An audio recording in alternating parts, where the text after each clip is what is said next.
بسم اللہ الرحمن الرحیم۔ امام سلطان محمد شاہ سے جڑا ایک قصہ۔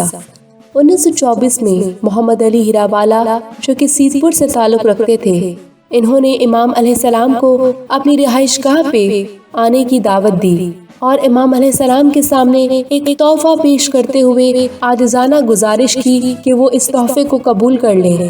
امام علیہ السلام نے فرمایا کہ میں اپنے مریدوں کے علاوہ کسی اور کے تحفے قبول نہیں کرتا۔ انہوں نے امام علیہ السلام کو بہت اصرار کیا۔ امام علیہ السلام نے ان کے اصرار پہ تحفہ قبول کیا اور وزیر رحیم بصاریہ کو دیا اور فرمایا کہ اس تحفے کو غریبوں کے لیے صرف کر دیں۔ محمد علی ہیرا والا نے امام علیہ السلام کو اصرار کیا کہ وہ ان کو خانہ ودان سے نوازیں۔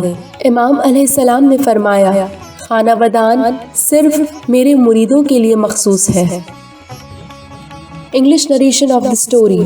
In 1924, Muhammad Ali Hirawala in Seedpur invited Imam Sultan Muhammad Shah at his residence.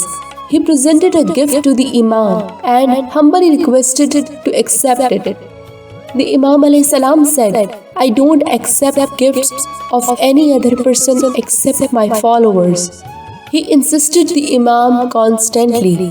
The Imam accepted it and passed this gift to Wazir Rahim Basaria by saying, "Give it to the destitute class."